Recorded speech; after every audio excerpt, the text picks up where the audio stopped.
Todo mundo está com material. Esse material fala sobre a forma da nossa igreja funcionar. Nós temos 3 pilares. Quais são os 3 principais pilares da nossa igreja funcionar? Primeiro,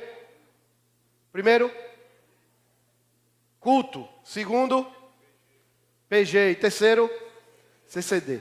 Está vendo por que precisa de dia da visão, irmãos? Quando eu chegar aqui e disser quais são os 3 pilares, e vocês falarem em uníssono, aí a gente não precisa nem mais fazer isso. Mas nós trabalhamos em cima desses 3 encontros que nós temos com Deus e uns com os outros. Quando nós nos reunimos em igreja, o coletivo, aqui é o corpo reunido, aqui é a grande unidade, e estar junto é muito bom.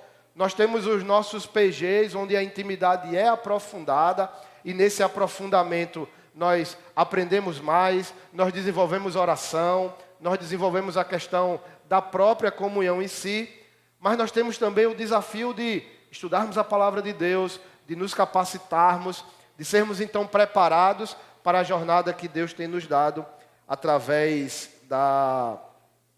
do CCD, dos cursos e dos aperfeiçoamentos que nós temos. Então, quando você abre, claro, nessa capinha aqui tem os nossos 4 pilares, né? Para você que não nos conhece, nós somos aqui, nós nos chamamos, né, de casa, cuidado, amor, serviço e adoração. Quando você abre o folder, em toda essa parte interna dele, tá certo? Aí você tem uma primeira página que fala sobre a questão dos pequenos grupos, está muito claro aí. Somos uma igreja em pequenos grupos que se encontram semanalmente nas casas. E eu queria começar refletindo rapidamente com vocês sobre por que ser uma igreja em pequenos grupos. Pastor, essa é a única forma e estratégia de ser igreja? Não. Você pode ter vindo, conhecer, ou sair daqui e fazer parte de uma igreja que não desenvolve essa parte das casas. Nós entendemos que mais do que um modelo, esse é um direcionamento bíblico. A igreja nasce nesse contexto, ela vivencia os pilares de desenvolver o cristianismo através de relacionamentos em pequenos lugares, casas, cavernas, né, pequenas localidades, e isso fortalecia tanto os cristãos que faziam com que a jornada deles fosse como essa que nós lemos na palavra de Deus. Então, a igreja reunida no pequeno sempre foi um impulso de Deus para fortalecer o seu povo. Mas pode ser que igrejas escolham não desenvolver isso. Nós entendemos que esse é um direcionamento bíblico. Então, além da direção bíblica, é associada a um modelo de ser igreja. E nós somos uma igreja em pequenos grupos. Veja, eu trago algumas reflexões aqui. Por que é importante ter os pequenos grupos? E se você falar com pessoas de outras igrejas, com líderes de outras igrejas, se você falar com pastores de outras igrejas, e essas causas e esses problemas de igreja que eu trago aí, foi num fórum de pastores que eu participei, dentro de uma capacitação, apontou-se assim, problemas que a gente tem numa igreja. Então, por exemplo, superficialidade de relacionamentos. Se você vivencia somente esse momento aqui, pode ser que você entra, saia e não tenha relacionamento íntimo com ninguém. Você tem dificuldade de formar amigos verdadeiros, pessoas para caminhar. Dificuldade em identificar necessidades. Toda igreja tem esse problema. Imagina nesse grande grupo aqui, saber um irmão que está precisando de uma ajuda específica. Como é que eu vou saber, de repente, que Sônia que está ali está precisando de algum apoio? Como é que eu vou simplesmente olhar e eu vejo Marlo lá atrás, Marlo pode estar com uma grande dificuldade, e como é que num culto como esse a gente vai saber? Então, o grande grupo traz a dificuldade de você saber necessidades específicas, pessoas que podem estar precisando de um apoio. Alta rotatividade de pessoas. Quando você caminha com a igreja focada somente nesse momento, pessoas entram e saem da igreja e você às vezes nem percebe. Porque não dá para cuidar, para estar perto, para acompanhar pessoas dentro somente de um grande grupo. Claro, a gente vai aprendendo, até no culto é interessante. Já prego aqui há um bom tempo, você meio que vai percebendo até onde as pessoas sentam. Eu sei que hoje muita gente ficou perdida, tá certo? Muita gente hoje que era acostumada àquele lugar, viu a igreja diferente, fez, opa, cadê meu lugar? Onde é que eu vou sentar agora? Né? Se perdeu, porque a gente sabe mais ou menos onde é que as pessoas estão. Mas acontece que gente entra e gente sai. E às vezes você nem percebe a ausência de evangelismo pessoal. As pessoas têm perdido essa prática. A prática de falar de Cristo, de pregar o evangelho. Onde é que você pode fazer isso? Nesse momento aqui, como é que você faz isso? Na verdade, a gente acha que evangelizar é pegar alguém e levar para a igreja para ouvir a mensagem do domingo. Difícil integração de novos membros, pessoas novas que chegam e não conseguem entrar em nenhum grupo assim. Entram por essa porta, vê essa multidão, sentam, acham o culto até legal, mas vão embora e tem dificuldade. Por quê? Acaba o culto, você vê o povo que se conhece fazendo o quê? Começa a se juntar. E aí, como é que foi? E abraça, e tem um bolinho aqui, um bolinho ali, um bolinho. E quem não está em nenhum bolinho, está fora. Se sente deslocado e acaba indo embora.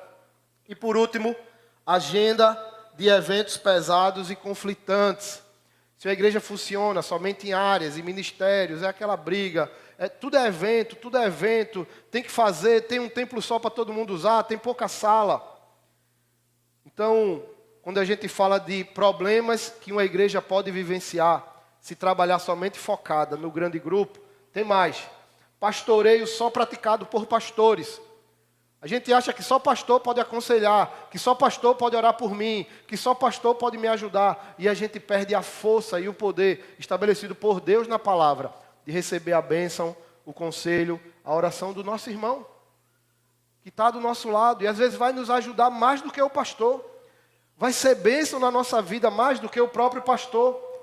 Ministérios institucionalizados, né? Aquele ministério que acaba ficando maior do que a igreja. É o ministério que está acima de tudo. Então, quando você trabalha focado no grande, somente em ministérios, você sofre com isso. Falta de vínculo entre igreja e comunidade. Tudo acontece somente aqui dentro, somente aqui dentro, somente aqui dentro. E a comunidade está onde? Está lá fora. E às vezes há essa desconexão, falta de novos líderes. O pequeno grupo ele tem a capacidade de formar novas pessoas, de despertar novas pessoas, de mostrar para a gente potenciais, de pessoas que querem se envolver, que querem participar. E falta de maturidade dos cristãos. Você não pode viver só das mensagens que você escuta aqui no domingo. Não é o alimento suficiente para a sua semana. O alimento físico a gente tem que comer todo dia. 3 vezes ao dia, alguns 4, outros 5, né? Mas o alimento espiritual precisa ser constante. Então, quando a gente entende essa questão da igreja nas casas, é exatamente para combater essas questões. Por isso é importante ter os pequenos grupos. Porque você rompe com essas dificuldades. O grande grupo traz muita coisa boa, é muito legal a gente estar aqui, o quebrantamento de Deus, a manifestação do Senhor no coletivo da igreja. Mas limita também muitas coisas. E onde é que a gente vivencia o que o grande grupo não nos dá? Nos PG, gente. É no grupo pequeno. Por isso que se você faz parte da nossa igreja, você precisa fazer parte de um PG. Você precisa saber alguma casa perto da sua casa. Irmãos se reúnem. 1 hora e meia de encontro. Muita comida, muita. E você ali vai ser abençoado, ali você vai aprender mais. E é isso. Como os pequenos grupos ajudam na cultura da igreja? Como é que eles são catalisadores, impulsionadores dessa cultura? Promovendo relacionamentos sólidos. O PG promove relacionamento de verdade. No PG você começa a ter vínculos com pessoas, você começa a se abrir, você começa então a estabelecer laços que são importantes para a nossa vida. Nós precisamos disso. As pessoas mais próximas que eu tenho na minha vida hoje são do meu pequeno grupo, nasceram do meu pequeno grupo. São pessoas que eu tenho um amor profundo por elas. Facilita a integração de novas pessoas. Primeiro, tem muita gente que hoje já chega na igreja através do PG. Mas, por exemplo, digamos que isso não foi o seu caso, você está vindo de outra igreja, ou você veio para o culto, se converteu. Primeira coisa que a gente tem que fazer, conectar você a um pequeno grupo. Conectar você a um grupo de pessoas que vai ser bênção na sua vida. Irmãos, a gente precisa quebrar um pouco de algumas tradições religiosas que colocam alguns focos estabelecidos. O foco daquela igreja é o pastor, é o grupo que canta, é isso. Não. O que mais vai abençoar você no início de jornada são irmãos ao seu lado. São irmãos que vão caminhar com você, que vão compartilhar da palavra, vão orar por você, vão estender a mão no momento que você precisa. Eles ajudam aumentando a assimilação da mensagem. Tudo que a gente prega aqui se transforma em lição no pequeno grupo. Então você consegue aprofundar mais isso. Depois do carnaval, a gente oficialmente, eu sei que alguns grupos já estão se encontrando, depois do carnaval a gente volta oficialmente com o calendário dos PGs, e aí toda a pregação, toda a série, tudo que acontece no domingo se transforma em um input para que o grupo possa então desenvolver ao longo da semana. Isso é importante, isso é pedagógico para a igreja. Promovendo o desenvolvimento dos dons. Às vezes você vê somente o que acontece aqui. O pastor Paulão estava dirigindo, o pastor André vai pregar, o pessoal que toca e canta, e você diz assim, rapaz, eu não posso me envolver com esse negócio não. Mas igreja é muito, muito, muito mais do que isso. E todos nós recebemos dons. E onde é que a gente começa a desenvolver os nossos dons? No pequeno grupo. Quando a gente começa a orar, quando a gente começa a ter coragem de dar a nossa opinião sobre um texto que foi lido, quando a gente tem a liberdade de fazer perguntas e crescer, ajudando na manutenção da visão, ou seja, nessa continuidade daquilo que é pregado, daquilo que é ensinado, promovendo o pastoreio mútuo, ou seja, pessoas cuidando de pessoas. Não é só o pastor que cuida, mas nós cuidamos uns dos outros. O que mais? Desenvolvendo o processo de discipulado. Eu sou daqueles que acreditam que o discipulado acontece em todas as ações da igreja. Tem pessoas que entendem que o discipulado é especificamente 1 a 1. Eu entendo que no ministério de Jesus, ele exercia o discipulado quando ele pregava para as multidões, quando ele estava somente com os discípulos e quando ele tinha aquelas conversas individuais. Já falamos sobre isso aqui. Então, o pequeno grupo, na minha visão, é um dos momentos mais fortes onde o discipulado acontece. Porque o discipulado não precisa acontecer vindo somente de uma pessoa. Mas quando você está reunido ali com 5, 7 pessoas, você está sendo ministrado. Se você está em 7, é você sendo ministrado por mais 6. São 6 pessoas que dão testemunho da vida, que compartilham da palavra para você. Claro, vai ter momentos que o encontro individual é extremamente importante, mas no pequeno grupo o discipulado é desenvolvido. Cuidando, o PG ajuda cuidando de problemas e necessidades. Você sabe quem está sofrendo, quem está com algum problema, quem está internado e precisa de uma visita. Indo em qualquer lugar, em qualquer hora onde o perdido está. O grande grupo se reúne aqui. Nós temos 3 cultos de oração. Segunda-feira, 15 horas. Quarta-feira, 19h30. E sábado, 6 horas da manhã. E nós temos 2 cultos no domingo, 9h15 e 18h30. É o nosso limite. É onde nós nos encontramos. Mas o PG não. Primeiro que o PG não se limita a um endereço. Aqui nós temos várias pessoas envolvidas em PGs que se reúnem em casas espalhadas na nossa comunidade. Dias diferentes, horários diferentes. Então, é uma estratégia de evangelismo para alcançar o perdido onde ele está.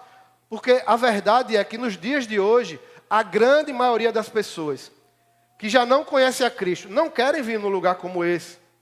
Você chama ele, vamos lá na igreja. Oxe, vou nada, que negócio de igreja, meu irmão. Mas diga assim, vamos lá na minha casa, vamos lá bater um papo, comer lá, vamos assistir um filme lá em casa. Então, a estratégia ela é quebrada, né? Qualquer lugar, qualquer hora onde o perdido está. Promove a multiplicação e o crescimento da igreja. A igreja cresce mais através dos pequenos grupos do que qualquer estratégia evangelística que você traga para esse momento. O PG ajuda gerando menos trauma aos avessos à religião. Se você tem um amigo que acha que todo pastor é ladrão, que toda igreja não presta, não adianta você vai chamar ele para uma igreja, meu irmão. Você sabe como é o cara. O cara odeia pastor, odeia a igreja, o cara é avesso a tudo isso. Ei, meu irmão, vamos lá na minha igreja. Ele vai dizer, tu é doido, cara. Tu não me conhece, não. Então o PG, ele quebra isso, porque você traz essa pessoa para um ambiente informal de relacionamento. E nesse ambiente informal, aos poucos, quem vai fazendo o trabalho? O Espírito Santo vai fazendo o trabalho. E aquele coração duro se quebra, se rende a Cristo. Quando ele se rende no PG, o que acontece? Ele diz assim, eu quero conhecer lá essa igreja. Então ele já vem com um coração diferente. E por fim, o PG contribui gerando compromisso com a oração, a palavra e a comunhão. Então, não tem como, na nossa visão, não tem como ser uma igreja diferente. Somos uma igreja em pequenos grupos, é a grande força da nossa igreja. A casa. Se você vem só para o culto, está faltando alguma coisa. Se prepara para essa retomada agora. Já vai vendo, pergunta a alguém que faz parte, alguma pessoa que você conhece. Vamos ter o carnaval e depois do carnaval os PGs vão voltar em massa. Participe de um grupo, meu irmão. Participe, se permita viver essa experiência.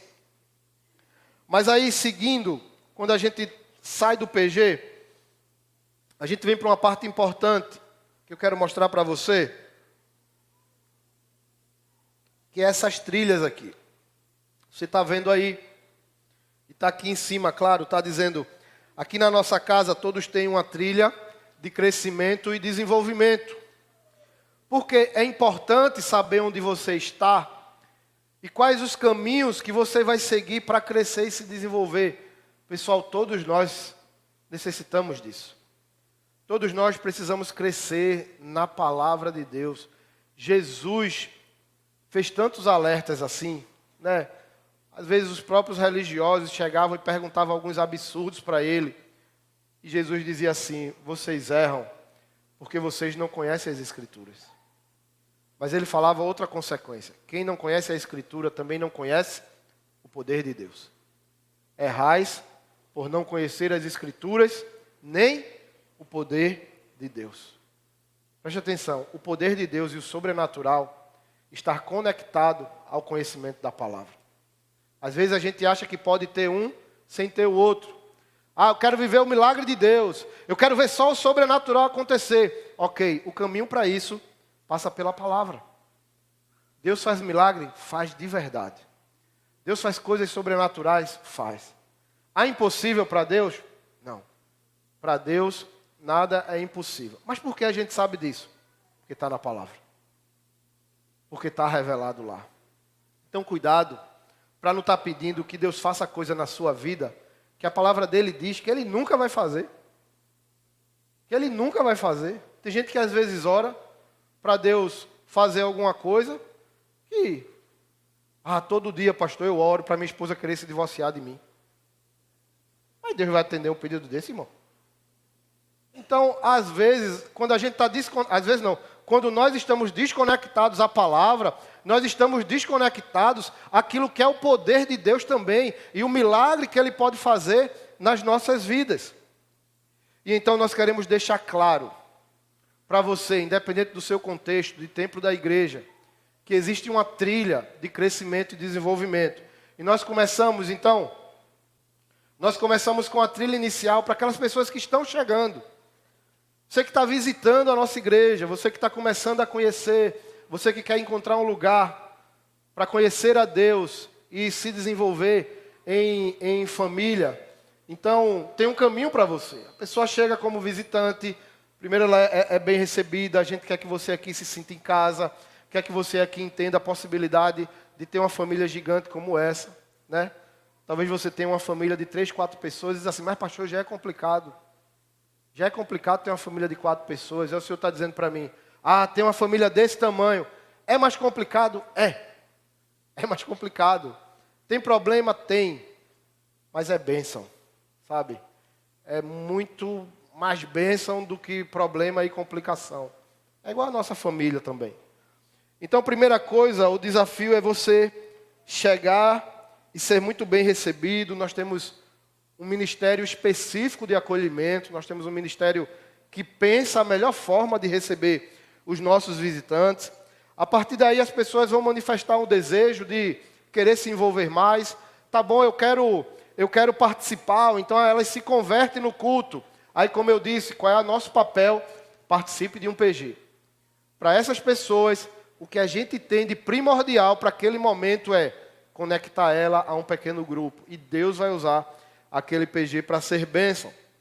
Bom, essas pessoas começam a se envolver nos PGs e manifestam então o desejo de ser membro. Não, eu quero ser membro, eu quero me batizar. Ou então ela veio de outra igreja, já é batizada e ela diz assim, não, eu quero pedir carta para essa igreja, quero me transferir.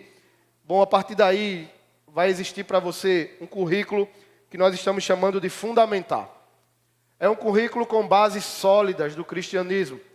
Para aqueles que estão se convertendo, como por exemplo nós temos o curso PPD, Primeiros Passos dos Discípulos, vai ter também o ABC Doutrinário, que é um livro que trata dos fundamentos da fé cristã, totalmente baseado na palavra de Deus. Para aqueles que vêm de outra igreja, além dessa parte bíblica, vão ter contato com a nossa forma de ser igreja, com a nossa forma de entender essa caminhada.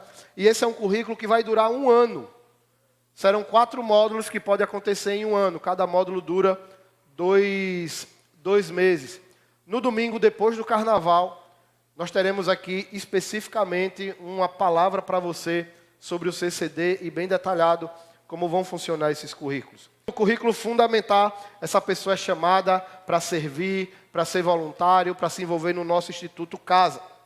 Então essa é uma trilha inicial para quem está chegando. Você está chegando, você ainda não é batizado, tem um caminho para você seguir que vai ser bênção na sua vida. Esse caminho passa por você iniciar uma jornada através de um pequeno grupo e você iniciar uma jornada de estudo da Bíblia através dos fundamentos da palavra. Mas então, para você que quer desenvolver uma trilha de maturidade, eu já estou aqui, eu não sou líder de nenhuma área, isso é importante, porque a gente tem uma trilha de liderança. Então você aqui que ainda não lidera nenhuma área, não lidera um PG, não está ainda com nenhuma decisão tomada sobre isso, mas você quer crescer e aprender mais. Então, tem uma trilha que nós estamos chamando de maturidade. E essa trilha tem 2 currículos. O primeiro currículo é o aprofundar. Esse aprofundar está muito associado aos cursos que nós temos hoje. Aqui você vai ter cursos conforme os nossos pilares. Pilar do cuidado, tem esse curso. Pilar do amor, pilar do serviço e pilar da adoração. Aqui você vai aprofundar a Bíblia dentro daquilo que é o conceito teórico e o prático nos pilares que nós temos na nossa casa. Ah, não, mas eu quero me desenvolver em áreas específicas. Eu quero me aprofundar teologicamente no Novo Testamento, no Antigo Testamento. Eu quero fazer curso na área de família. Quero fazer curso de pais, curso de casais. Então, para isso, nós temos o currículo Frutificar. Esse currículo Frutificar é um passo a mais na maturidade. É quando você vai poder estudar livros específicos da Bíblia, quando você vai poder estudar linhas teológicas existentes e aí crescer e se desenvolver. Uma coisa interessante é que o currículo Frutificar, ele vai ser 100% online e disponível para o momento que você quiser. Esse currículo, os cursos que estiverem lá vão ser disponíveis para você estudar em casa, para você estudar no trabalho, para você fazer durante o caminho. O currículo Frutificar, do aprofundamento em áreas específicas, vai ser 100% aí online. O aprofundar não, ele é aqui. E para você que já é líder, você precisa continuar se capacitando para exercer o seu chamado, para desenvolver aí cada vez mais no reino de Deus. Então, para você, existem 2 currículos. Primeiro, o currículo Avançar, e aqui nós vamos ter módulos de liderança, voltados para uma visão eclesiástica, mas também com perfis de liderança que são tratados, inclusive, lá fora sobre isso. Aqui nós vamos falar das ferramentas se você é um líder de PG, se você é um líder ministerial. Então, aqui é para você aprofundar e crescer mais na sua liderança e no exercício do seu chamado. E um novo curso de liderança que nós estamos trazendo, e esse é para um passo a mais na liderança, é o vocacionar. Esse vocacionar é para aqueles que, mais do que o exercício que eles têm aqui na dinâmica normal da igreja de liderança, eles entendem que querem colocar mais da vida nisso. É a pessoa que quer ser missionária, é a pessoa que sonha em ser pastor, é uma pessoa que sonha em ser um ministro de educação na igreja, ou tantos outros caminhos ministeriais que você pode ter na área de arte, na área de música, né, Walter? Aí, Walter lá. E nas áreas do ensino, na área do pastorado, na área de plantação de novas igrejas, de missões. Esse curso, ele vai ser ministrado durante todo um ano. Os nossos missionários hoje que estão no campo vão ter participação nos ensinos, pastores, teremos professores convidados para isso. E dentro desse curso, na conclusão dele, sempre haverá um intercâmbio. Seja um intercâmbio através de uma igreja, um intercâmbio missionário em um dos nossos pontos. Será uma coisa teórica e bastante prática. O vocacionar é para quem quer colocar o coração mesmo na obra. Então veja, observe bem aí os currículos, os caminhos e as trilhas que nós temos para que você entenda que onde você estiver, no tempo que você estiver, no momento de vida que você estiver, tem um caminho para você seguir. Tem uma trilha de crescimento e desenvolvimento para você caminhar. Amém, irmãos? Notícia importante, né, Vivi? Hoje está abrindo as inscrições do CCD, tá certo? Já para esses novos currículos, essas trilhas, você vai ver lá. Muito chique, a partir de hoje, as inscrições são feitas no app da igreja. Tá? Você pode baixar já. Como é o nome do app? Cadê Diego? Como é o nome, Diego? IBP Casa, vai lá. Ainda não está liberado para Apple. Então, se você aí tem iPhone, né? O app começa primeiro para quem não tem iPhone. Porque é da Igreja de Prazeres. Você já entende isso, né? Vai lá do Story lá. Tudo junto, IBP Casa, você pode fazer. Quem não conseguir, também a gente vai jogar nas redes sociais os links para você fazer via forms aí. E você também pode presencial, né? Isso, Vivi, pode ir lá no CCD. Você saindo aqui dessa porta de vidro, é a segunda porta à esquerda, está lá a secretaria do nosso CCD, para você já definir. Outra coisa importante, a partir de agora, serão módulos de 2 meses, para que você possa se organizar. Até antes, os nossos cursos funcionavam o semestre todo. Às vezes você começava todo animado, começava uma turma grande, terminava uma turminha de nada, ninguém conseguia passar o semestre todo. Agora são módulos de 2 meses. Você pode escolher até fazer um módulo só no ano, mas escolha ali 2 meses para você se capacitar. 2 meses dá para todo mundo. Ah, não, vou fazer um módulo por semestre. Vou gastar 2 meses, vou me dedicar 2 meses agora. E 2 meses no semestre que vem para aprender mais da palavra. Faça isso. Ou se você gosta e quer, então faça os 4 módulos possíveis aí dentro de um ano. Tá bom, gente? Então entenda bem. É fundamental nesse dia da visão a gente sempre explanar porque nós somos uma igreja em pequenos grupos. E também porque nós valorizamos o ensino da palavra de Deus. Quero trazer agora uma palavra para você. Eu pedi que você abra a sua Bíblia em Atos capítulo 11. Atos capítulo 11. Nós vamos ler do 19 ao 30. E depois capítulo 13, versos 1, 2 e 3. Atos 11, a partir do 19, diz assim: Enquanto isso, os discípulos que haviam sido dispersos na perseguição depois da morte de Estevão chegaram até a Fenícia, Chipre e Antioquia da Síria. Pregaram a palavra, mas somente aos judeus. Contudo, alguns dos discípulos que foram de Chipre e Cirene até Antioquia começaram a anunciar aos gentios as boas novas a respeito do Senhor Jesus. A mão do Senhor estava com eles e muitos desses gentios creram e se converteram ao Senhor. Quando a igreja de Jerusalém soube o que havia acontecido, enviou Barnabé a Antioquia. Ao chegar ali e ver essa demonstração da graça de Deus, alegrou-se muito e incentivou os irmãos a permanecerem fiéis ao Senhor. Barnabé era um homem bom, cheio do Espírito Santo e de fé. E uma grande multidão se converteu ao Senhor. Então Barnabé foi a Tarso procurar Saulo. Quando o encontrou, levou-o para Antioquia. Ali permaneceram com a igreja um ano inteiro, ensinando a muitas pessoas. Foi em Antioquia que os discípulos foram chamados de cristãos pela primeira vez. Durante esse tempo, alguns profetas viajaram de Jerusalém a Antioquia. Um deles, chamado Ágapo, pôs-se em pé numa das reuniões e predisse, pelo Espírito, que uma grande fome viria sobre todo o mundo romano. Isso se cumpriu durante o reinado de Cláudio.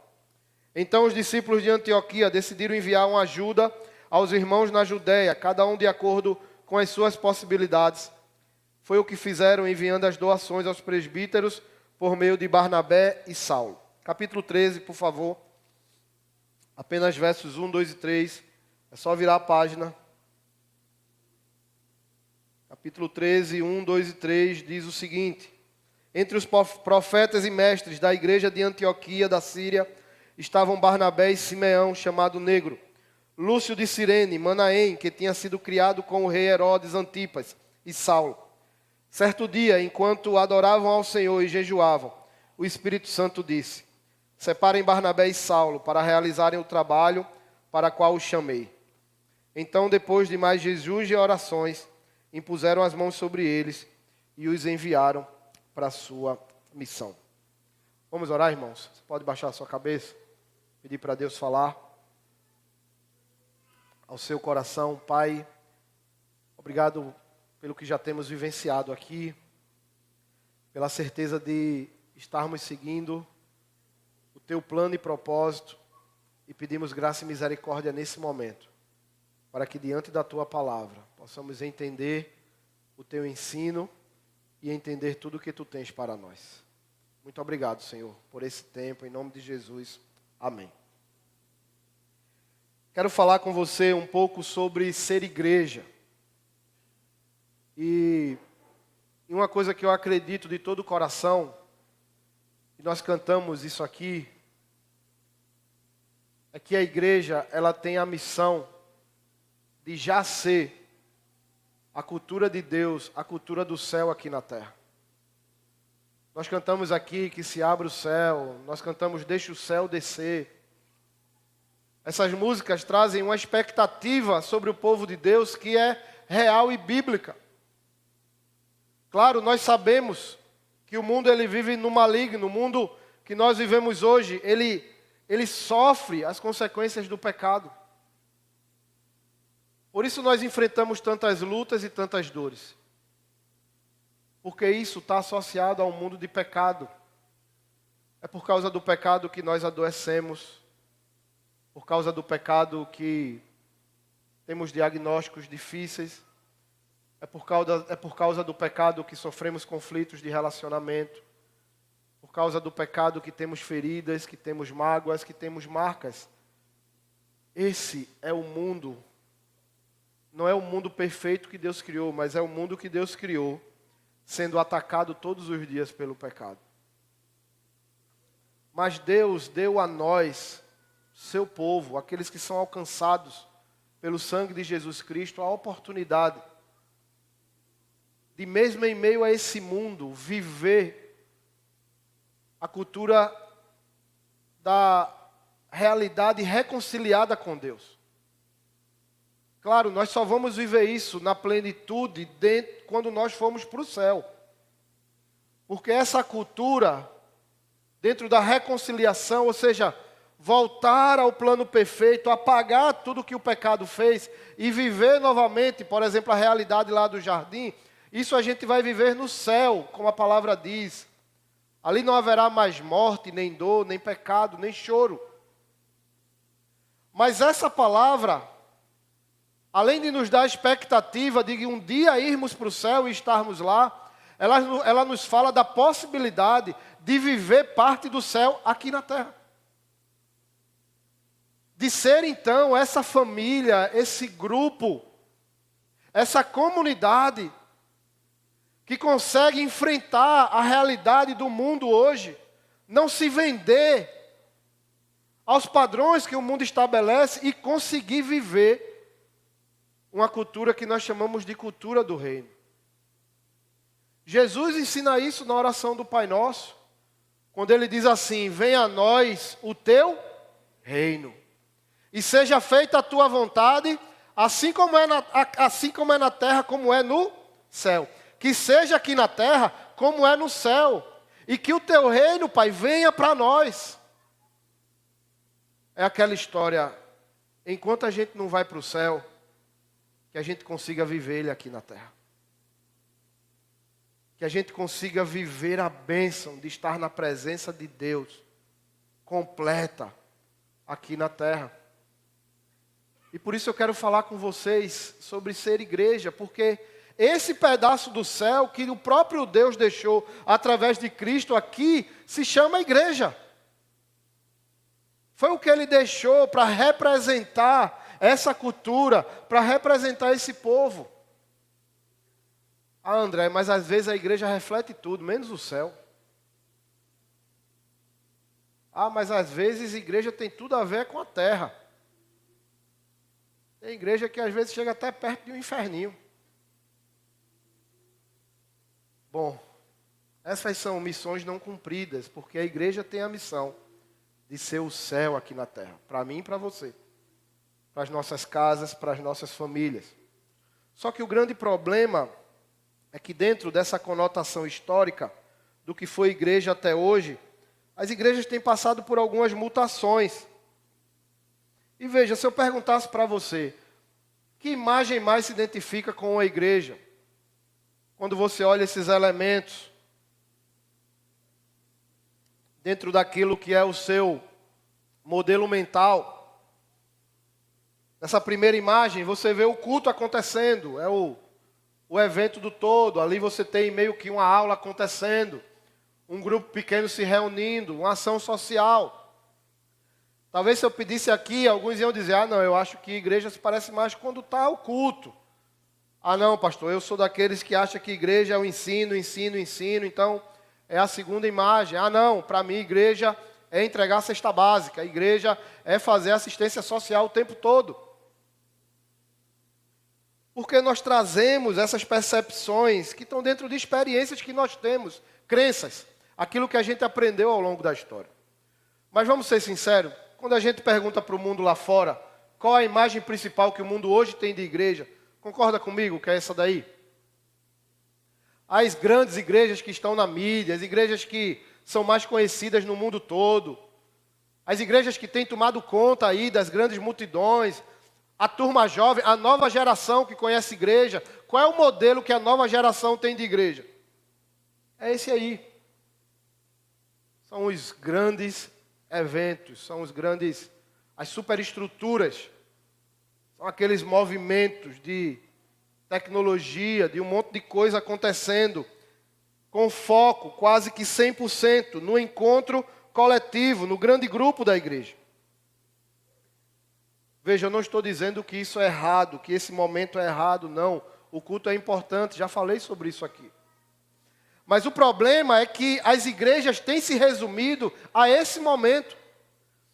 As igrejas têm se resumido a um dia que você vai, e claro, nesse dia vai ser espetacular. Porque você vai se deparar com uma grande estrutura, você vai se deparar com uma música massa que faz você se emocionar, você vai se deparar com uma pregação que no final vai fazer você chorar. E aí você vai para casa viver sua vida, até na próxima semana você se encontrar com isso de novo. O culto deve ser feito com excelência, é verdade. Nós buscamos isso aqui. Mas não dá para resumir a igreja nisso, num evento ou num dia da semana. O evangelho não é um dia, o evangelho é a vida. O evangelho para muitos de nós se resume a um dia que a gente vem na igreja. Jesus Cristo não morreu por isso não, irmão. Jesus Cristo não morreu para você ter 2 horas de culto semanalmente na sua vida. O preço foi muito alto, o preço foi por uma vida no evangelho, por uma vida transformada. Mas é verdade, quando nós nos deparamos com a imagem, é isso que acontece. O celular está me dando dor de cabeça hoje. E esse modelo de igreja hoje, ele acaba criando nas pessoas um padrão daquilo que elas buscam na igreja. E aí, essa é outra consequência. Porque se igreja é isso, se igreja é somente esse momento, o que as pessoas vão buscar quando quiserem decidir uma igreja a seguir? Bom, a primeira coisa que elas vão atrás é de conforto. Quando a pessoa chama você para uma igreja hoje, a primeira coisa que você vai chegar lá, você vai ver se essa igreja é confortável. Se ela tem uma climatização legal, se ela tem um assento confortável, se você consegue chegar lá e se sentir bem. Mas as pessoas buscam hoje, a partir desse modelo de igreja, nessa percepção, as pessoas buscam hoje o quê? Infraestrutura familiar. Eu preciso ter uma igreja que me atenda em todas as necessidades. Teve gente que saiu da igreja aqui, por exemplo, porque o berçário está demorando a sair. E vai sair, né, Paulo? Depois do carnaval. Eu queria fazer feito a prefeitura, irmãos, inaugurar sem estar pronto, sabe? Mas aí não deixaram, não. Eu ia botar uma fita ali, ei, inaugurou, pá, depois termina. O povo não faz assim, né, com a gente? Eu digo, não, pastor, não pode não, aqui na prefeitura não, então tá certo. A gente vai inaugurar quando estiver pronto e funcionando, tá certo? Mas é isso, se a infraestrutura não me atende, se não tem um negócio legal para meus filhos, se não tem um negócio legal para minha avó, se não tem uma estrutura adequada para me atender no culto, eu não quero isso. Música de alta performance. O louvor tem que ser top. Os músicos têm que ser profissionais. Os que cantam, o cara não pode dar uma desafinadinha. A música é preparada com o toque, com a tecnologia, para promover, sabe, toda aquela emoção, aquele sentimento. E tem que ser assim, senão eu vou para outra. Um pastor contagiante. O cara não é para ser só pastor, o cara tem que ser um artista. Tem que usar a calça colada, o cabelo tem que ser desenhado. O cara tem que todos os dias fazer selfie malhando. Tá ruim isso aqui, viu, irmão? Aqui, se essa é a sua expectativa, glória a Deus, viu? Misericórdia, Senhor. Os padrões aqui, acho que o mais shape é pastor Diego, mas está perdendo o caminho também, né, Diego? Tá já. Mas é isso, porque os caras hoje são artistas. Passa o dia mostrando a você isso e aquilo e tal. E o pastor hoje faz propaganda quando está no cabeleireiro. Esse aqui é fulano, cuida de mim, desenha lá a barba do cara. E quando vai não sei o quê, incrível. E uma mensagem impactante. Tem que me fazer chorar no fim, eu tenho que chorar. Eu tenho que sair daqui destruído. Mesmo que quando passa a porta esquece a mensagem. Ah, não, mas eu tenho que sair daqui. Tem que ser um cara que pregue muito, que faça isso, que traga emoção. É isso que as pessoas hoje buscam numa igreja. E por quê? Por causa desse modelo que elas têm, do que é uma igreja hoje. Mas igreja não é isso. Os elementos de uma igreja não são esses. Não é isso que a Bíblia nos apresenta sobre ser igreja. E o que foi que mudou ao longo da história? O que foi que aconteceu? Aconteceu que nós saímos de uma visão daquilo que é o encontro da igreja, que é o momento da igreja de encontro, para um evento. E trocamos a parte do relacionamento para a parte da experiência. E hoje a grande preocupação da igreja é isso, é preparar um super evento para você, para que você tenha uma experiência fantástica, que lhe faça ficar aqui. Essa experiência é individual. Não está preocupado em você ter uma experiência de unidade, em você ter uma experiência de estar com os irmãos, não. É uma experiência individual. É você chegar aqui, se sentir bem, sentou no lugar legal, achou o ambiente, o pastor lá pregou uma palavra que você, sabe, quando juntou com a música, você chorou, pronto, eu gostei daqui, é isso aí que tem que ter. Mas quando a gente volta a olhar para a igreja não é isso. Ou não é só isso. A igreja, ela sempre esteve associada a relacionamento e a encontros com Deus e com as pessoas. Eu vi um pastor, ele deu um depoimento. Ele disse que um líder de louvor muito conhecido, depois de anos de fama, procurou ele na igreja dele.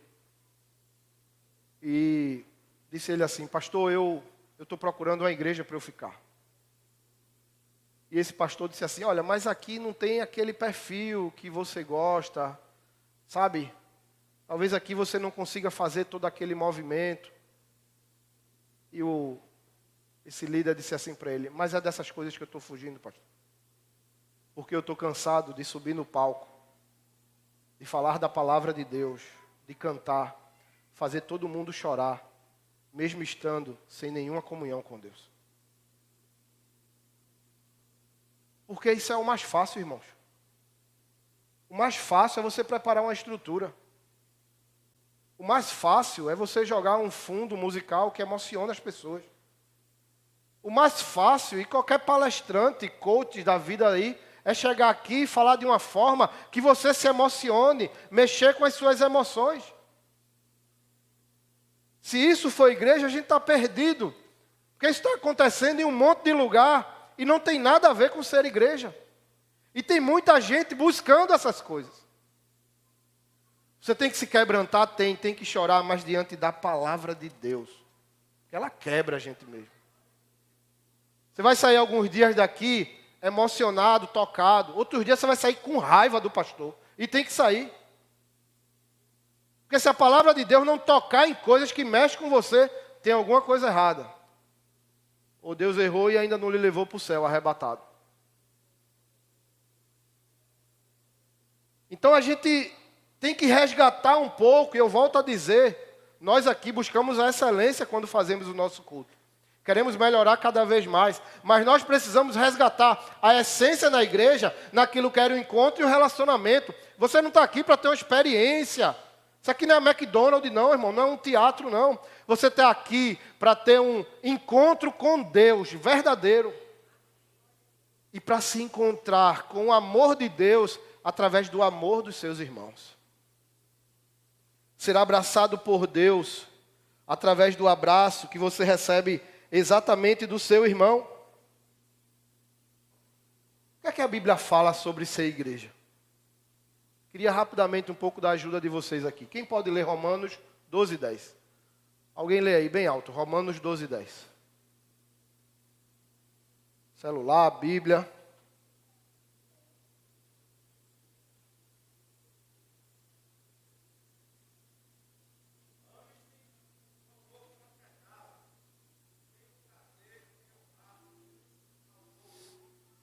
Esse termo uns aos outros, ele tem mais de 40 vezes no Novo Testamento.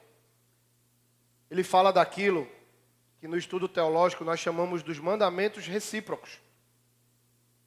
Que todo o Novo Testamento, quando Paulo e outros apóstolos orientam as igrejas, você vai encontrar mandamentos como esse. Amem-se uns aos outros. Quem lê para mim Romanos 15:7?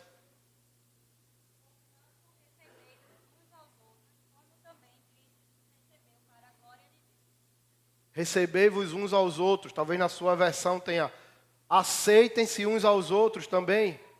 É a aceitação, é o receber. Olha, você tem que receber seu irmão. A gente já tem visitante, chegou o visitante, todo mundo tem que se alegrar mesmo. Esse bater de palma, essa alegria, não pode ser pro forma não. Porque a palavra diz que quando nós estivermos em igreja, nós temos que receber bem uns aos outros em amor. Acolher bem. Gente, tem coisa melhor do que você chegar no lugar e ser bem acolhido. A pessoa chega aqui, nunca foi daqui, vê esse povo todo, fica todo deslocado. A coisa mais difícil numa caminhada cristã deve ser mudar de igreja.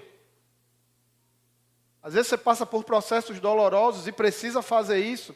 E sai às vezes de um lugar que você estava há 10 anos, sabia como era, conhecia todo mundo, aí chega aqui num ambiente totalmente diferente. Tem coisa melhor do que num ambiente que você está assim deslocado, você ser bem acolhido. Às vezes você está começando numa empresa, aí chega lá todo lesado, primeiro dia de trabalho, não sabe nem o que fazer, onde ficar. Aí Deus sempre levanta um abençoado que diz: vem cá, você está aqui, rapaz, não sei o quê, deixa eu te explicar. Sua atenção chega, faz, né? Chega a dar uma quebrada. Qualquer lugar que você chega, você se sente meio perdido. E aí, se você é bem recebido, nossa, como isso acalma o coração. num PG, então. Quem lê aí? Gálatas 5,13.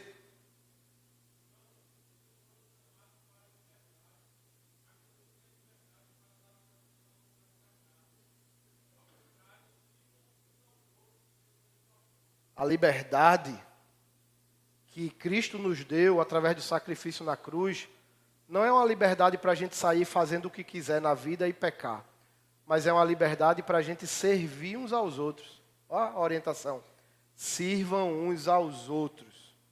Sirvam uns aos outros. Você está com isso aqui na mão, porque pessoas hoje disseram assim: eu vou servir na igreja, botaram o colete e ficaram na porta entregando para você, lhe servindo e sendo bênção na sua vida. A gente não imagina fazer feito bamburim, pega um bolo, pega aí, irmão, vu.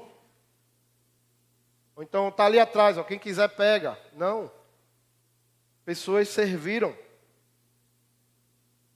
Quem aqui está com criança no GV hoje? Quem está com criança no Geração Vida? Você está aqui tranquilo porque tem pessoas lá que estão fazendo esse momento de culto, de adoração, cuidando das suas crianças. Elas estão servindo vocês. E é isso.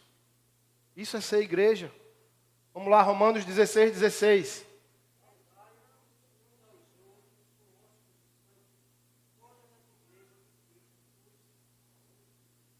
Beijo santo. Aqui é beijo santo, tá bom, irmão? É a comunhão, é se abraçar de verdade. Quando há intimidade, até dois homens se beijam. No ombro, na cabeça, meio duro assim. Mas quando há intimidade verdadeira, é isso. O texto não manda ter beijoqueiro na igreja, não, aproveitador para fazer coisa errada, não, nada disso. Mas ele fala de intimidade verdadeira, de amor fraternal. Tanto é que na época que o texto foi escrito, esses beijos aí eram homens com homens e mulheres com mulheres. Os ósculos santos, aqui apresentados na palavra, estão dentro de uma cultura da igreja, que os homens beijavam os homens. Beijo no abraço, tá, gente? Beijo no rosto, assim. Estou falando de beijo na boca, não. Pelo amor de Deus. O pastor está falando que vai sair daqui um triste e dizer: pastor está pregando que homem é para beijar homem e mulher é para beijar mulher. Mas esse texto fala de comunhão, de intimidade. Eu vou correr por causa do tempo, mas Efésios 4:32, por favor.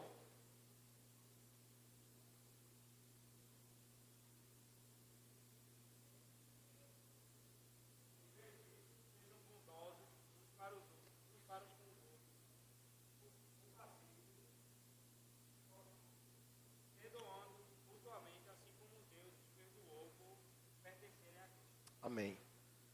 Perdoando uns aos outros. Perdoar. Seu irmão errou e falhou. Perdoe ele. Dê a ele uma segunda oportunidade. Aí vejam, esses textos e tantos outros, esses são apenas poucos versículos de tantos outros que falam como a igreja deve funcionar. E a pergunta é: isso se parece mais com isso? Não. Mas se parece com outra forma de ser igreja. Parece com um evento ou parece com um encontro? Parece com experiência ou parece com relacionamento? E aí eu quero ir para o texto com você, naquilo que nós lemos no conhecimento dessa igreja de Antioquia. A Bíblia nos apresenta muitas igrejas. Você tem as 7 igrejas da Ásia, que a gente teve uma série no final do ano passado. Você tem a igreja de Éfeso, que foi uma igreja de um grande aprofundamento teológico, pastoreada por Timóteo. Paulo planta e deixa Timóteo para tomar conta. Você tem a igreja de Corinto, que era uma bomba. A igreja de Corinto, só a graça, tudo de errado parece que acontecia naquela igreja. Mas eu quero refletir com você sobre a igreja de Antioquia. Porque eu falei isso ontem para os líderes. Se eu pudesse escolher fazer parte de uma igreja relacionada às igrejas bíblicas, eu queria fazer parte da igreja de Antioquia. A igreja de Antioquia, ela nasce num contexto muito difícil, você viu no texto. A igreja de Antioquia nasce de irmãos que estão fugindo. Esses irmãos moravam em Jerusalém, eles se converteram a Cristo lá. Mas tem a morte de Estevão apedrejado, você vê isso em Atos capítulo 6. E depois da morte de Estevão, você vai ver que uma grande perseguição se instaurou em Jerusalém. e na Judéia. E os crentes tiveram que fugir, gente. Pessoas de várias localidades saíram fugindo para outras cidades. Nessa fuga, parentes morreram. Nessa fuga, perderam as casas. Não conseguiram levar quase nada de bens. Era uma fuga rápida para não morrer. E essas pessoas, então, em fuga, elas chegavam nas cidades e elas estabeleciam ali um grupo, uma nova comunidade. Mas veja só, você perdeu parente, você está fugindo, você quase morre por causa da mensagem do Evangelho. Aí você consegue fugir para outra cidade. O que é que você vai fazer nessa outra cidade? Talvez muito podia dizer assim, eu não quero nem mais contato com esse Evangelho, ele quase que acaba com a minha vida. Mas o que é que a gente vê que esses irmãos tinham? Isso está nos primeiros versos, eles tinham um estilo de vida que proclamava a mensagem. Capítulo 11, no verso 19, quando diz: enquanto isso, os discípulos que haviam sido dispersos da perseguição, depois da morte de Estevão, chegaram da Fenícia, Chipre e Antioquia da Síria. Pregavam a palavra, mas somente aos judeus. Eles estavam fugindo por causa da palavra. Estavam sofrendo consequência por causa da palavra. Mas quando chegaram lá, eles continuaram a pregar a palavra. O povo de Deus não negocia o Evangelho. Ele fala de Jesus onde ele estiver. O Evangelho não pode ser, eu volto a dizer, um dia aqui não. É na sua casa, é no seu trabalho, é na sua família. Então a primeira coisa que eu aprendo com essa igreja de Antioquia é exatamente um estilo de vida que proclama a mensagem de Cristo. Mas o segundo ponto é que essa era uma igreja que tinha coragem para quebrar as tradições e fazer a vontade de Deus. Talvez esse às vezes seja um dos passos mais difíceis que a gente tem que dar, porque a gente gosta de se amarrar numa tradição. E nós, então, brasileiros, somos tradicionalmente religiosos. Mas a igreja de Antioquia teve a coragem de romper com algo que eles disseram, tem que ser diferente. Se você ver o texto que eu li agora, diz assim, eles chegaram na cidade e começaram a pregar, mas só para quem? Para judeus. Porque a igreja de Jerusalém acreditava que era para pregar somente para judeu. Somente judeu tinha que se converter. O resto está perdido já. Mas essa igreja de Antioquia, ela para e diz assim, isso está errado. A gente não vai pregar só para judeu. A gente vai pregar para os gentios também. A gente vai pregar para os não-judeus. Com certeza teve gente que disse, você é doido. Não pode, Jerusalém mandou. É só pregar para judeu, mas a igreja de Antioquia disse, não, precisa fazer diferente. E eles começaram então a pregar a não-judeus, e olha o que aconteceu.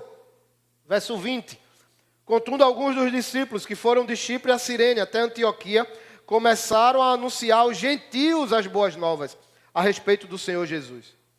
E o que foi que aconteceu? Verso 21. A mão do Senhor estava sobre eles, e muitos desses gentios creram e se converteram ao Senhor.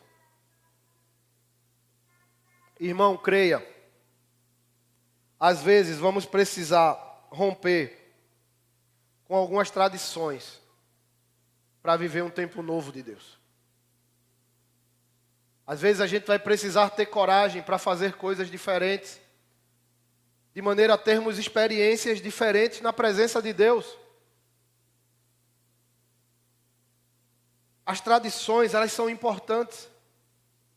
A tradição, ela traz uma força histórica sobre aquilo que cremos e fazemos. Eu sempre me preocupo com contextos de igreja que nascem na contemporaneidade, nascem de forma independente. Nós temos já mais de 2000 anos de história do cristianismo.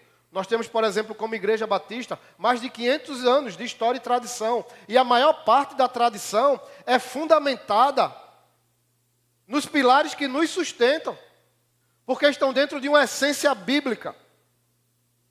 E Batista sabe muito bem o que é isso.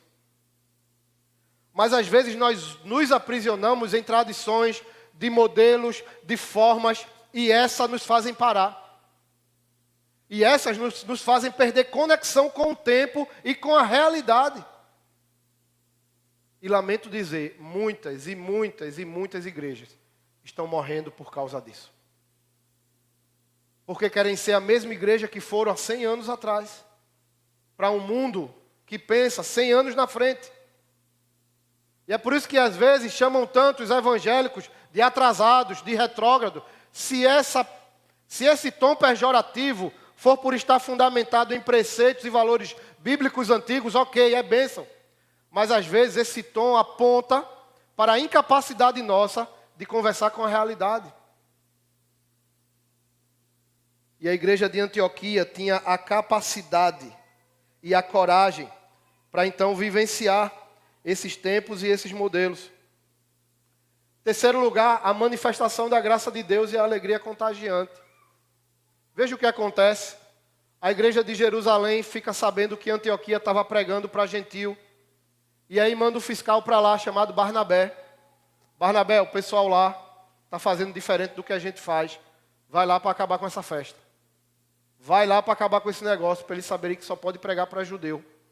E Barnabé vai. O que acontece com Barnabé? Barnabé gosta tanto do que Antioquia está vivendo. Barnabé é tão impactado pelo poder e o mover de Deus na igreja de Antioquia, que ele diz a Jerusalém, aqui está uma bênção, eu não vou voltar não, vou ficar aqui. Vê, o cara que foi fiscalizar para acabar, chegou lá e disse, meu irmão, o negócio é esse aqui mesmo. Ele foi contagiado. O texto vai dizer, acompanha aí, verso 22, quando a igreja de Jerusalém soube o que havia acontecido, enviou Barnabé a Antioquia. Ao chegar ali e ver essa demonstração da graça de Deus, alegrou-se muito e incentivou os irmãos a permanecerem fiéis a Deus. Ele chegou para acabar, mas quando ele viu, quando ele sentiu, quando ele foi tocado e amado por aqueles irmãos, ele disse assim, vocês estão certos, continuem nessa jornada. E tem mais, eu vou ficar aqui com vocês. Eu vou ficar aqui com vocês. Manifestação da graça de Deus, alegria contagiante. Quem chega, vivencia a essência do ambiente e passa a contribuir com ele. Em quarto lugar, a igreja de Antioquia era um lugar para começar e recomeçar. Para ser restaurado e viver o propósito de Deus, crescimento e desenvolvimento para viver o chamado. Lembra do apóstolo Paulo? Que era Saulo. Ele foi um grande perseguidor de igreja, um cara ruim. Fez muitos inimigos, cometeu muitos erros. Fechou igrejas, perseguiu cristãos. Ele queria matar e prender, mas ele teve um encontro com Cristo, ele se converteu. Jesus Cristo pessoalmente fala com ele, através da luz ali no caminho de Damasco. Ele fica cego, depois um cara vai lá, Ananias, ora por ele, diz que ele foi chamado por Deus para fazer a obra do Senhor. E aí o Saulo passa a ser Paulo, e o que é que acontece? Convertido novo, cheio de vontade, cheio de energia, o que é que ele diz? Vou para a igreja de Jerusalém. Errou a igreja de ir. Foi para a igreja da galera que não tolera nada. Foi para a igreja dos religiosos, dos duros. Paulo chega em Jerusalém querendo seguir a vida cristã agora, querendo contribuir. O que é que os crentes de Jerusalém fazem? Sai daqui, você tem lugar aqui não. Você é um bandido, você foi perseguidor. Não, mas eu me converti. Não, mas eu vi Jesus, mas eu tive uma experiência. Não, aqui não é seu lugar não, vá-se embora. E ele tem que sair de Jerusalém fugido, porque ele estava sendo agora perseguido por cristãos. E sabe para onde mandam Paulo? Para Tarso, a cidade natal dele. Ele foi escanteado, abandonado. Sabe quantos anos Paulo passou lá? 8 anos. Fazendo o quê? Não sei, porque não tem registro bíblico do que ele estava fazendo. Provavelmente nada impactante, nada relevante. Ele estava escanteado em Tarso, novo convertido, sabia que foi chamado por Deus, mas foi para uma igreja e foi rejeitado por essa igreja e não sabia agora o que fazer. Quando Barnabé chega em Antioquia e vê o ambiente da igreja de Antioquia, sabe a ideia que ele tem? Esse aqui é um lugar para Paulo recomeçar. Esse aqui é um lugar para o cara que foi ferido por uma igreja recomeçar. E o texto vai dizer que lá em Tarso ele pega Paulo e traz para Antioquia. E é em Antioquia que Paulo é formado e desenvolvido para se tornar o grande missionário que ele foi na palavra de Deus. Porque a igreja é isso, irmão. Igreja é lugar de recomeço mesmo. Todos nós aqui erramos, falhamos, pecamos, ferimos pessoas, ferimos a Deus, ferimos a santidade de Deus. E estamos aqui então com a oportunidade dada pela graça de Deus para reconstruir um caminho, para recomeçar uma jornada. É isso mesmo. Ah, pastor, mas eu não presto, eu já fiz muita coisa errada na minha vida e agora eu quero buscar a Deus. É esse aqui o seu lugar. Esse aqui é o seu lugar. Porque a igreja é isso. É lugar de dar oportunidade. É lugar de você conhecer o perdão que talvez você não encontre no mundo lá fora. As pessoas lá fora vão dizer assim para você: o que você fez eu não apago nunca. O que você falou não tem perdão para mim. Aqui, nós vivemos a essência de Deus. E a essência de Deus é o perdão e a reconciliação. Nós precisamos ser essa igreja de Antioquia, onde pessoas feridas precisam sarar as feridas. Onde pessoas que feriram e que passaram a vida toda atacando possam se desarmar e jogar fora as armas que elas tanto feriram outros. Aqui precisa ser lugar de reencontro com o chamado de Deus. Talvez você precise de recomeços já dentro de uma vida cristã. As marcas que você trazem é de experiências negativas de outras igrejas. Ou talvez o seu recomeço é associado às marcas e feridas que você traz do mundo, do pecado. Não importa aonde você se machucou. A igreja precisa ser o lugar que trata do seu ferimento. E através da graça e do amor de Deus, o bálsamo, aquele bálsamo que no Antigo Testamento pegava lá em Gileade, mas o bálsamo da graça e do amor de Deus vem, trata e sara as nossas feridas. Barnabé sentiu isso. E por isso ele traz Paulo para ser tratado naquela igreja. Em quinto lugar, caminhando para o fim, um povo que aprendia a palavra e que expressava um testemunho vivo de quem era Jesus. Paulo chega lá, já se junta com Barnabé. O texto vai dizer que durante um ano eles ficaram ensinando a palavra. E aquele povo começou a viver essa palavra, de maneira que, é quando o texto vai dizer, em Antioquia, ali permaneceram aqui, verso 26. Quando o encontrou, levou para Antioquia, ali permaneceu com a igreja um ano inteiro, ensinando muitas pessoas. E olha o final do verso, foi em Antioquia que os discípulos foram chamados cristãos pela primeira vez. Aquela igreja começou a viver tão intensamente o evangelho, que é através da vida delas que surge o nome cristão. Porque disseram assim, aquele povo se parece muito com o Cristo que morreu. Esse povo está vivendo igualzinho o Cristo que nós crucificamos. Antioquia deu origem a um termo que refletia perfeitamente quem era Jesus. Uma comunidade conectada à realidade, com o coração generoso e o espírito missional. Se você for ver no final do verso 11, diz que foi profetizado uma grande fome que se cumpre no império do imperador Cláudio, é o que antecedeu Nero. E a maior fome histórica daquela região da Judeia. E muitas igrejas passaram necessidade. E o texto vai dizer, nos últimos versos do capítulo 11, que a igreja de Antioquia se junta.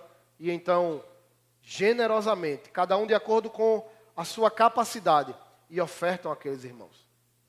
Visão além do que acontece dentro, visão para o reino, visão para onde estão os necessitados. E em último lugar, que é o que está lá no capítulo 13, uma liderança que conseguia viver a unidade mesmo em meio à diversidade. Quando você vê o início do capítulo 13, você vai ver que tem gente de Cirene, você vai ver que tem gente que foi criado junto com Herodes, você vai ver que tem gente de Mene que fica lá na África. Ou seja, a igreja de Antioquia, irmãos, não vivia em unidade porque era todo mundo igual, não. Eram pessoas diferentes, tinham vindo de várias cidades, fugido de vários lugares. Pessoas que tinham costumes, cultura, práticas diferentes. Mas foram capazes de, em Cristo, encontrar a forma de ser unidos. Igreja não tem a ver com todo mundo ser igual e pensar igual. Olha para aqui. Somos tão diferentes, fomos criados de formas diferentes. Temos comportamentos diferentes, reações diferentes para a mesma situação. Mas diz o texto que o Espírito Santo sopra sobre eles e vem sobre eles a decisão unida de enviar Paulo e Barnabé como missionários. Eles foram capazes de viver o poder da unidade, de viver o poder do que é estar junto, do que é estar firmado num só propósito como igreja. Isso só é possível com a ação do Espírito Santo de Deus. Nós precisamos de pessoas feito Paulo na igreja, pessoas ousadas, pessoas que pregam a palavra, pessoas, sabe, corajosas. Paulo sai de Antioquia e se torna um guerreiro, um soldado. Palma toda a obra e está lá e vai. Mas era intransigente, era impaciente. Não se relacionava bem com os jovens no início. Por isso que a gente precisa de uma igreja também que se pareça com Barnabé. Que é o amor, que é o cuidado, que é entender quando o jovem faz besteira. Vamos dar outra chance a esse cara. Que é pegar pela mão, que é abraçar. Precisamos ser essa igreja. Precisamos entender que igreja é tudo isso. Que igreja, sabe, representa tudo isso. Essa é a igreja que nós queremos ser. Você queria ser da igreja de Antioquia? Sim ou não? Se pudesse escolher, caiu na minha propaganda aqui, você escolheria Antioquia ou queria ir para Corinto? Tem gente que é tão complicado que diz assim, queria ir para Corinto. Eu queria ir para a igreja de Antioquia, porque eu acho que aqueles irmãos conseguiram viver a essência do Evangelho. E eu creio que eu posso chegar para uma pessoa e dizer assim, você quer ir para a igreja de Antioquia? A pessoa vai dizer, não, mas já acabou. Mas tem uma igual, lá na rua Arruazes, número 42. Pessoas se reúnem lá e vivem da mesma forma. Pessoas que têm um estilo de vida que pregam o Evangelho. Pessoas que vivem uma alegria que contagia quem chega. E quem chega quer viver isso também. Pessoas que dão oportunidades a quem errou. Uma igreja hospital, nosso pastor Elias falava muito disso. Uma igreja hospital que cura todos os doentes. Porque a primeira coisa que a gente tem que entender é que todos nós somos doentes. Nesse hospital de Deus, irmão, desculpe, você não é enfermeiro não. Você não é auxiliar não, muito menos médico. Esse hospital só tem um médico, que é Jesus. Aqui, você é paciente. Você está sendo tratado, você está sendo trabalhado. Você já viu no hospital um doente ficar criticando o do outro, da maca doente? Ah, minha doença é essa, tu estás pior, te vira aí e tal. Não tem sentido, irmão. Está todo mundo doente. Está todo mundo na maca, todo mundo sendo atendido por Jesus. Por isso que igreja é isso, a gente tem que dar a mão mesmo, a gente tem que amar, a gente tem que abraçar, a gente tem que apoiar. Nós temos um inimigo, um só inimigo, que não é quem está do nosso lado. Não é nosso marido e nossa esposa. O inimigo das nossas almas é Satanás. Então a gente não pode ser exército dele. A gente tem que fazer feito Barnabé e pegar quem está escanteado e pegar quem está machucado. Que aqui seja o lugar do seu recomeço. Que aqui seja o lugar de você construir uma nova história. Porque essa é a sua família mesmo. E a gente quer e pode ser essa igreja. Um lugar que contribui, que é generoso. Um lugar que tem um olhar de reino. Que tem um olhar para o mundo. E no final, que mesmo em meio à diversidade, vive o poder da unidade. Eu creio que quando Jesus voltar, isso pode ser a qualquer momento, Ele vai levar a sua igreja para o céu. Nossa, vai ser incrível. Tudo vai passar, irmãos. Tudo vai acabar. Mas tão forte quanto eu creio nesse dia. Eu creio que Ele nos dá a oportunidade de hoje viver o céu aqui na terra. Viver um pedaço desse céu. E esse pedaço se chama igreja. Você pode ficar de pé?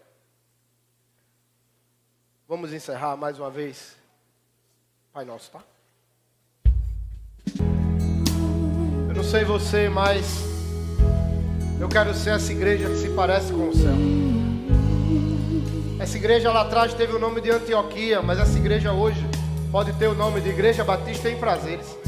A nossa casa é isso, irmão. É viver o céu mesmo. É viver a alegria de estar em família, de desfrutar da presença de Deus. Teve um dia que o céu pisou na terra. Teve um dia que a manifestação plena e perfeita do céu pisou na terra. Nasceu no ventre de uma mulher. Escolheu passar, mesmo sendo o Todo-Poderoso, por uma gestação de 9 meses.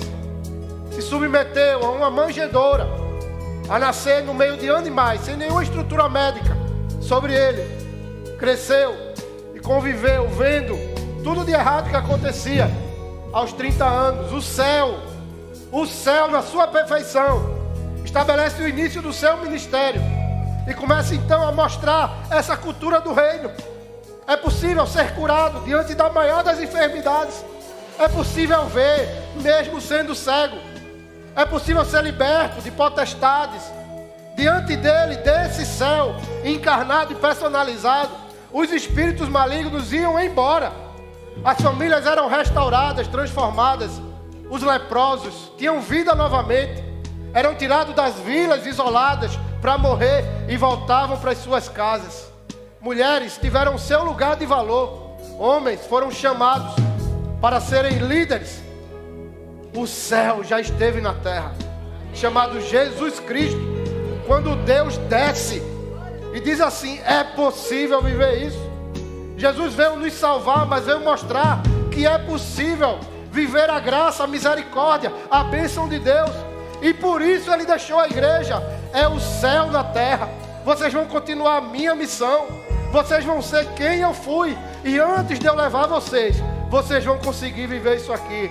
Irmão, a igreja pode ser o céu. A gente já pode viver essa realidade. Eu sei que é difícil para todo mundo. Todo mundo sofre, tem dor, tem tristeza, tem doença. A gente está, sendo isolado pelo mundo, amassado. Eu quero dizer a você, se Jesus ainda não nos levou, você pode entrar no céu hoje. Você pode começar a viver isso hoje, através do que é ser igreja. A visão de Deus para mim, para a sua vida, para a nossa igreja, e vamos falar isso o ano todo, é ser o céu. É ser o céu aqui na terra. Nós somos a igreja de Antioquia, nós somos a igreja bíblica, nós somos a igreja do Senhor. Se você entende isso e quer viver isso, eu convido você a participar do primeiro elemento agora, coma do pão.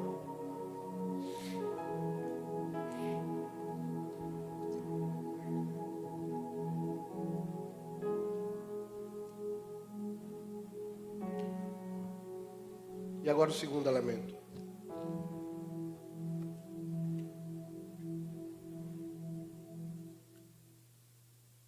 E ore a Deus agora, feche os seus olhos. E ore a Deus.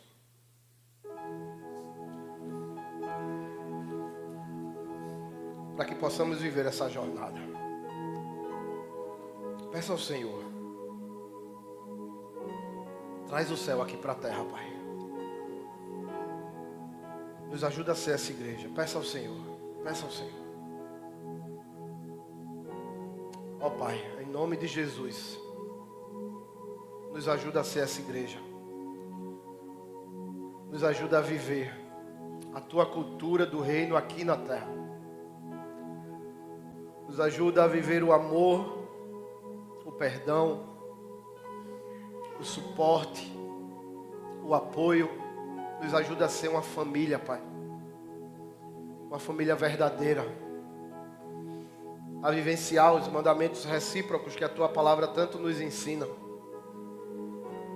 Nos ajuda, Senhor. Não queremos ser uma igreja moderna, famosa, uma igreja com status, conhecida por uma ou outra coisa. Não, isso não é o nosso desejo. Nós queremos ser a igreja bíblica. Nos ajuda a ser a igreja como foi a igreja de Antioquia. Que as pessoas possam olhar para nós e dizer: esses aí se parecem com Cristo.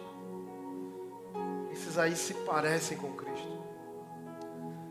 Nos ajuda a ser um lugar de recomeço, de cura, de restauração. Não um lugar que fere, mas que trata das feridas. Não um lugar que machuca, mas que trata dos machucados. Não um lugar que abandona e isola pessoas, mas que acolhe e abraça pessoas. Nos ajuda nessa jornada, Senhor, porque esse é o desejo do coração da gente. Essa é a igreja que nós queremos ser, porque ela pertence a Ti, Pai. Nós queremos ser a igreja que reflete exatamente quem é o Senhor. Que cada vida, família que está aqui, aqueles que estão nos ouvindo, abracem esse propósito. Possamos dar as mãos e dizer: nós seremos essa igreja. Que ela seja uma bênção primeiro para as nossas vidas, nossas casas. Mas que através da extensão de nós mesmos, outras vidas e outras pessoas sejam alcançadas. Obrigado, Senhor, por essa manhã, pela Tua direção. Que sejamos firmes, compromissados em fazer o que Tu queres cumprir. Que o Teu amor, que a graça salvadora do Teu Filho Jesus, que as doces e inefáveis consolações do Teu Santo Espírito sejam derramados sobre o povo de Deus espalhado no mundo inteiro, mas que venha de uma forma particular e especial sobre cada vida, cada família aqui presente, em nome de Jesus. Amém. Dê um abraço no irmão que está do seu lado. Deus abençoe sua vida, querido.